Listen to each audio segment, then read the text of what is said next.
ইরানে ইসরায়েলের হামলার পর কি দাঁড়াচ্ছে, যুক্তরাষ্ট্রের সাথে ইসরায়েলের সম্পর্ক, এটা নিয়ে আন্তর্জাতিক পর্যায়ে গবেষণা শুরু হয়েছে।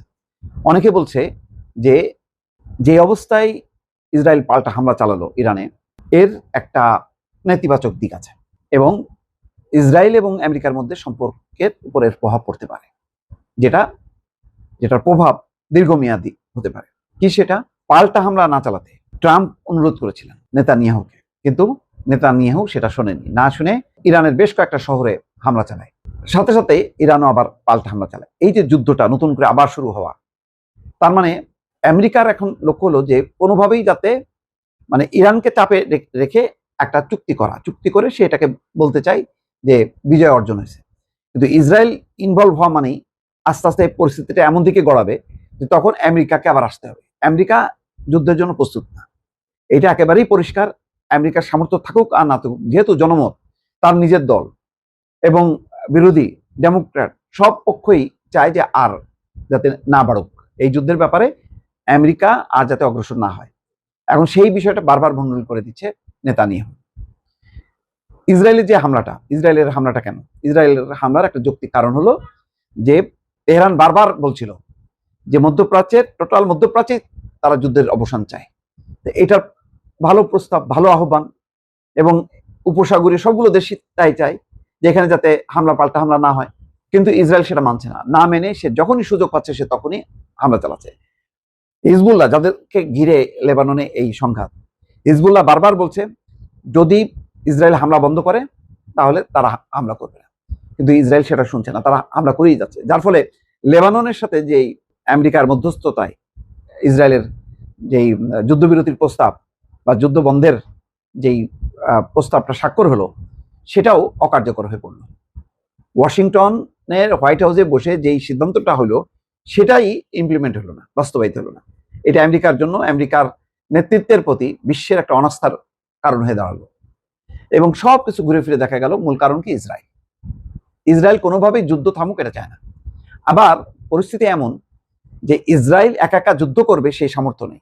এখন মধ্যপ্রাচ্যের উপসাগরীয় দেশগুলো যে পরিমাণ ক্ষিপ্ত, তারা যদি একযোগে হামলা চালায় ইসরায়েলে, তখন আমেরিকা কি করবে? আমেরিকা কি তাহলে এতগুলো দেশের সাথে যুদ্ধ বাঁধে দেবে? ইতিমধ্যে কিন্তু দেখেন 3টা দেশ কিন্তু জড়ায় গেল, ইরান, লেবানন এবং ইয়েমেন। এই সব জায়গার থেকে কিন্তু এখন হামলা শুরু হয়েছে।